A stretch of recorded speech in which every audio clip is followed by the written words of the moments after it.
नकली और गऊ विरोधी संत के पास जब पूरी शंकराचार्य जी के एक गऊ भक्त शिष्य कोविड वैक्सीन के नाम पे बीजेपी सरकार के द्वारा जो छल से लाखों गर्भवती गायों को मारा गया, उसके विरोध में नकली संत का राय मांगा गया। तब उसने क्या कहा, पहले सुन लीजिए।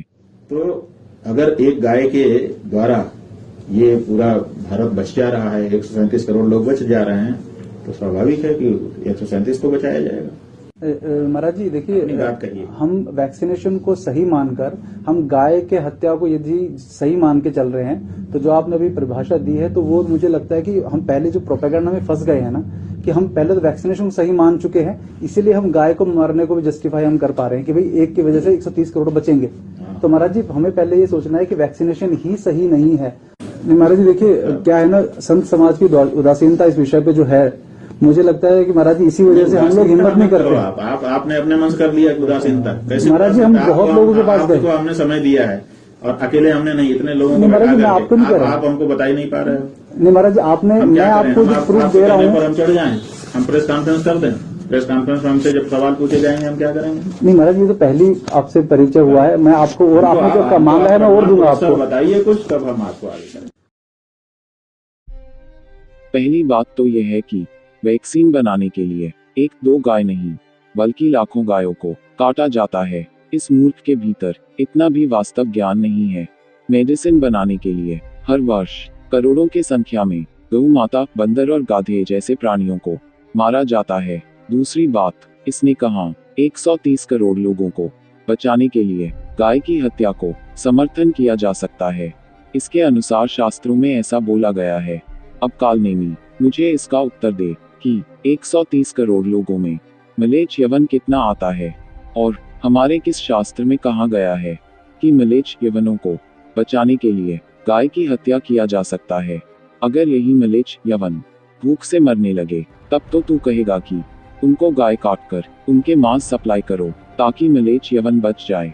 जिन मलेच्छ यवनों को देखते ही राजा को उनके शीर काटने का आदेश है, उन लोगों को तू प्रजा कहता है, और तेरे उन तथाकथित प्रजाओं को बचाने के लिए गौ हत्या किया जाएगा। ऐसा शास्त्र ज्ञान तुझे मिला कहां से?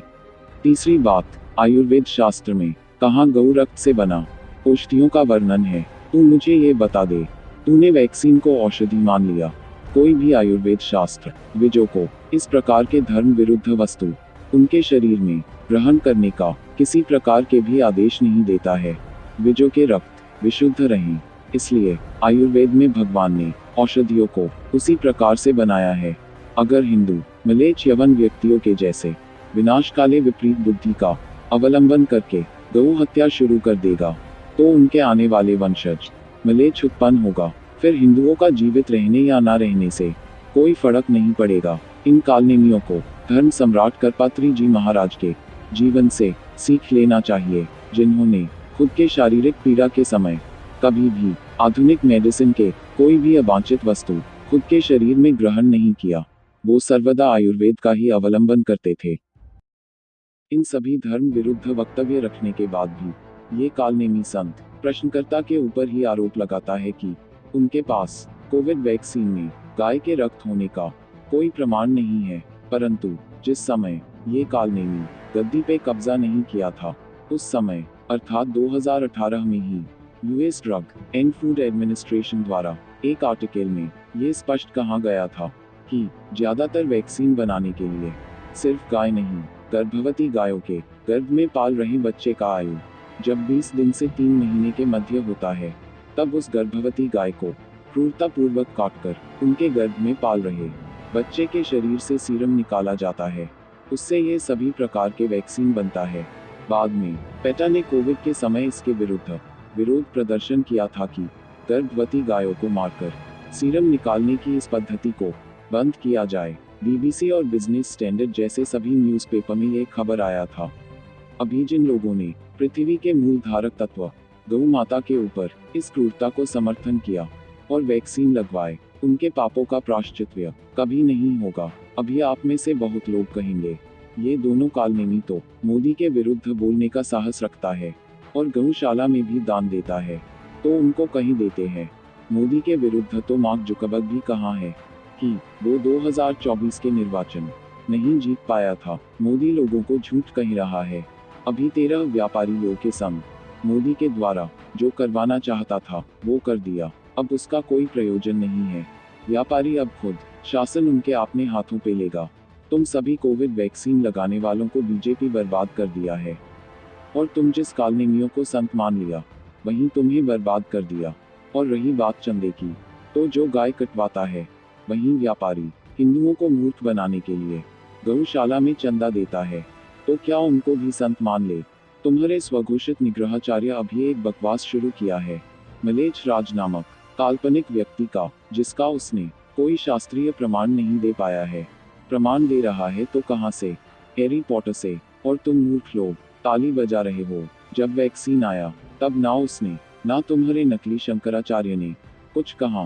ये नकली आचार्य तो शास्त्र विरुद्ध बातें, जैसे कि सिद्धार्थ गौतम विष्णु के अवतार है कहकर दलाई लामा के कार्य सिद्धि में सहायता करना, पशु बलि प्रथा का विरोध करके बौद्ध मत को बढ़ावा देकर शबरी जी ब्राह्मणी नहीं था कहकर राम जी और हमारे ऋषियों को स्पर्शास्पर्श जैसे शास्त्रीय मर्यादा का विरोधी दिखाकर और वर्ण संकर कायस्थों का यज्ञ उपवित संस्कार होता है ऐसा कहकर वर्ण संकरता को बढ़ावा देगा, ताकि सभी हिंदू गौ विरोधी बन जाए और वैदिक संस्कार लुप्त हो जाए, वैदिक यज्ञ बंद हो जाए और देवता दुर्बल हो जाए, ताकि मैं दानव और कली मिलकर शासन कर सकें।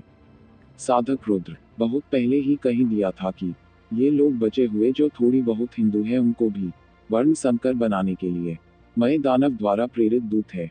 और कली के प्रभाव में आकर तुम सभी भी इनके बातों को मान रहे हो। इन कालनेमियों को क्रूरतापूर्वक गर्भवती गायों को मारकर उनके बच्चे से प्राप्त रक्त के सीरम से निर्मित वैक्सीन नामक जहर की समर्थन करने में लज्जा नहीं आया, जबकि गौमूत्र रूप अमृत जो सकल प्रकार के रोगों से मुक्ति देता है उसके विषय में हमारे आयुर्वेदिक शास्त्र में है। ना ही इन कालनेमियों को भगवान धन्वंतरी जी के वचन अर्थात अच्युत अनंत और गोविंद नाम से सब प्रकार के रोगों से मुक्ति मिलता है, इस बात के ऊपर भरोसा हुआ। परंतु ये नकली संत मय दानव द्वारा प्रेरित मलेच्छ विकृत दिमाग से तैयार किए हुए वैक्सीन नामक विष के ऊपर भरोसा किया और तुम लोगों को भी करवाया। तुम मलेच्छ राज और गौ माता राष्ट्र माता करते रहोगे और ये तुम लोगों के बच्चों को गौ हत्यारे मलेच्छ बना देगा। वर्तमान गणतंत्र में गौ रक्षा संभव नहीं है। राजतंत्र ही एकमात्र शास्त्रीय मार्ग है गौ रक्षा करने की। परंतु जब पूरी शंकराचार्य जी के राजतंत्र के विषय में कोई वक्तव्य आता है तब दलाई लामा के ये चमचे लोग ही पूज्य गुरुदेव जी के मजाक उड़ाता है।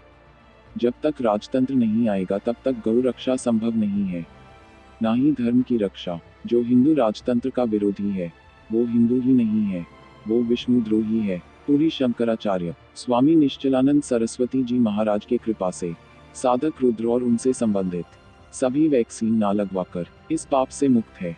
परंतु लाखों गर्भवती गायों के हत्या को ना रोक पाने के लिए हमें अपार खेद है। भगवान जल्द ही इन मलेच्छ यवनों का नाश करवाने के लिए मार्ग प्रशस्त करेंगे। जय गौ माता, जय नंदी महाराज, जय गुरुदेव। आगामी महाविनाश से बचने के लिए हमारे चैनल को सब्सक्राइब करके सभी वीडियो को देखिए और अगर हमारे अभियान के लिए हमें आर्थिक सहायता देना चाहते हैं तो अवश्य दीजिए। धन्यवाद।